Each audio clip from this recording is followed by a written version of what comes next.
Hello, my name is Jade Curtis. I am the executive editor of blackdoctor.org. And my name's Tracy Moore. I'm Vice President of Support and Education for Ovarian Cancer Research Alliance. Thank you so much for joining me today. What I'm hearing from ovarian cancer patients as well as doctors is when they receive this diagnosis, they have a hard time finding community. Why do you think that is? Ovarian cancer is a rare diagnosis. There's 19,000 plus women who are diagnosed in the country each year. 19,000 is too many, but it is a very small number of patients. So finding community can be very difficult. Within ovarian cancer, there's many different diagnoses. And diagnosis can happen at all different ages. Predominantly, ovarian cancer is mostly found in postmenopausal white women. But when you're looking for community, it can be really hard when you're looking for someone who's just like you. Same diagnosis, same age, right? Same race. You want to be able to connect with others. And that's why Ovarian Cancer Research Alliance, as the world's largest ovarian cancer nonprofit, makes the point of providing services that are very specialized.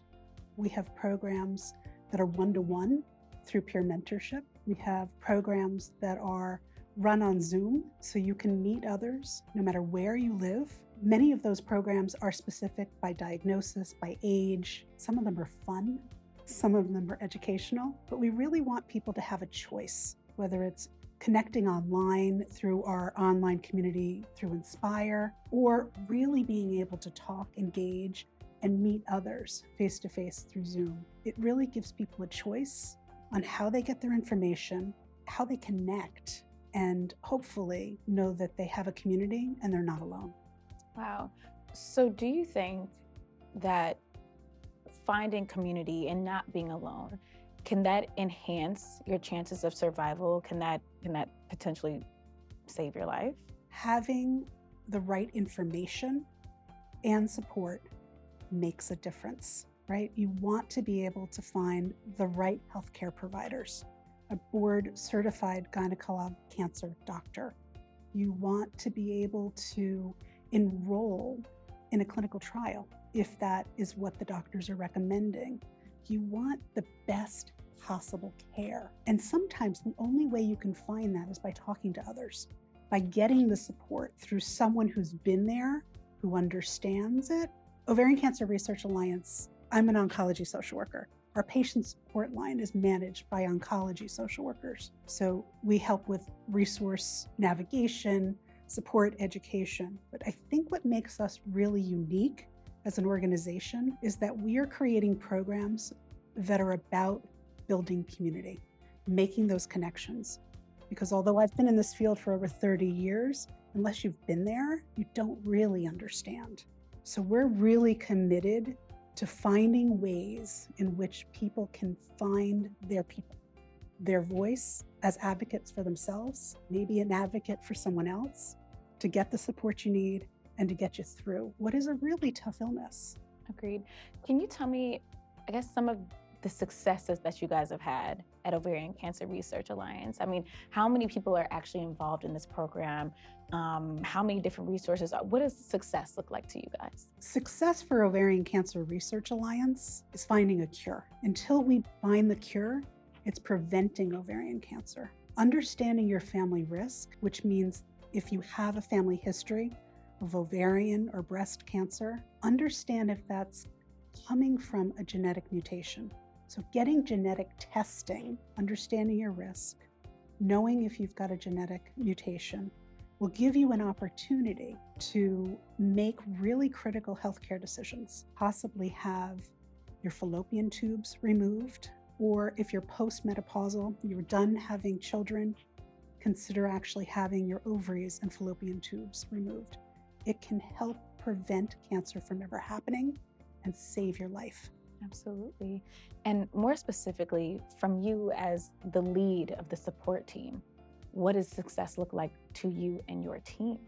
What are your programs like? I know you mentioned the one-to-one programming, right? One-to-one woman programming. For example, If it's a Black woman in the South. I heard from an advocate who is out in Oklahoma. She couldn't find a support system anywhere because it was so uncommon. So how does that program work for someone like her who wants to find someone exactly like her? It's a really good question. Woman to Woman is a program that's nationally available for anyone who is impacted by gynecologic cancer, whether you are a patient, a long-term survivor, or a loved one. So anyone who is looking for a match, a mentor, someone who has been there.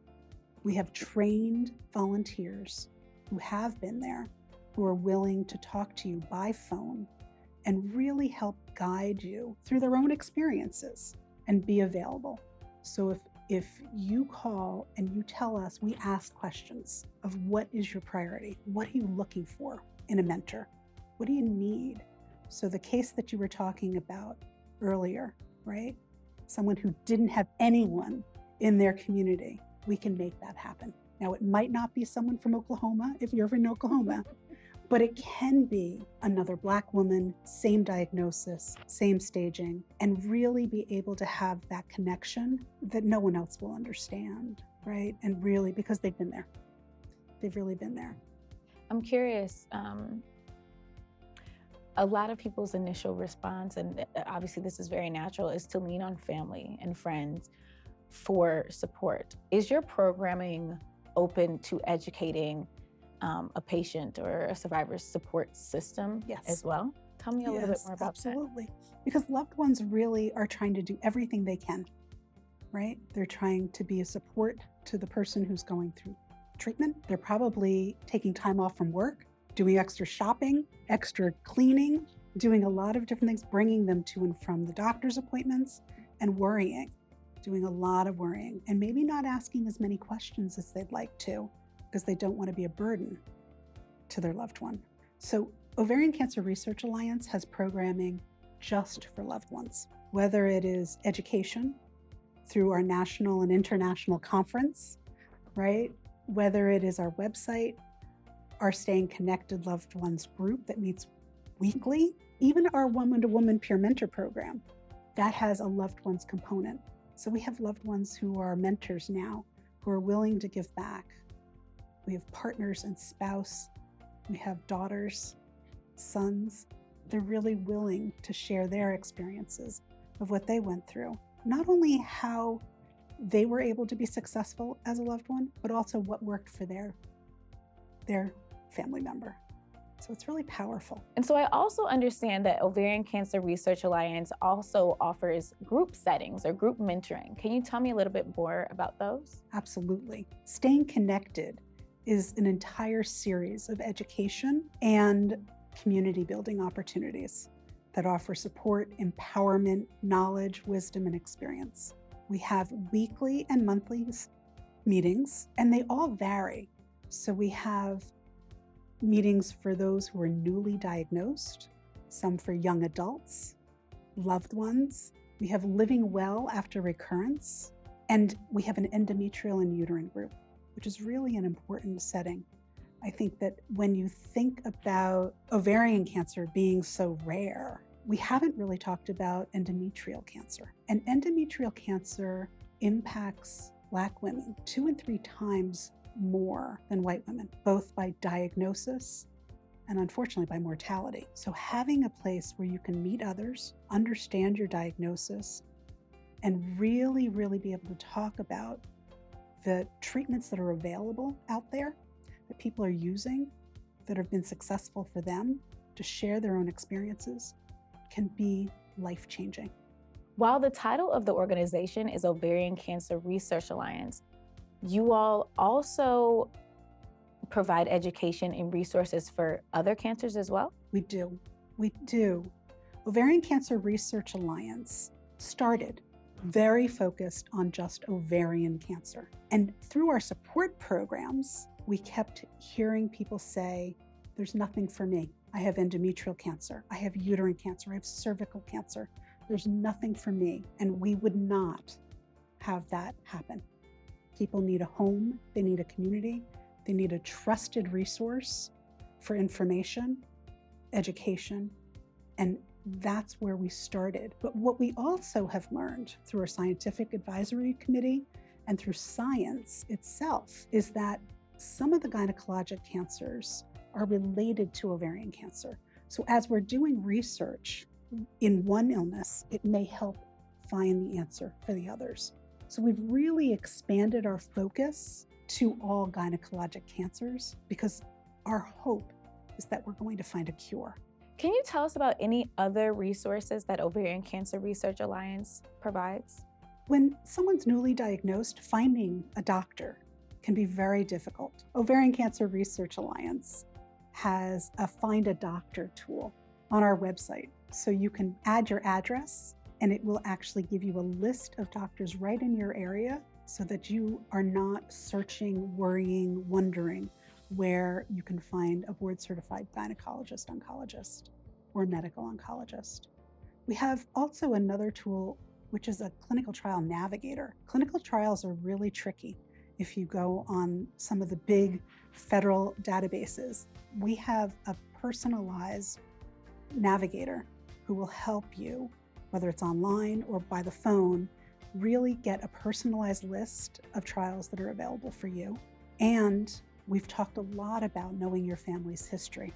We have a free genetic testing program. So if you or anyone in your family has a high risk of developing cancer, ovarian cancer in particular, you may be eligible for free genetic testing. Can you tell us about some of the contributions that the Ovarian Cancer Research Alliance has made to research for ovarian cancer?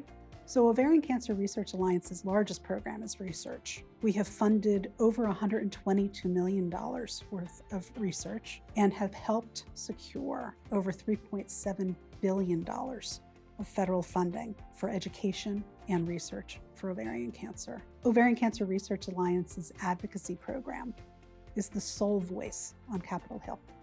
We're the only organization that represents ovarian cancer to our legislators to really get the word out why funding is critical.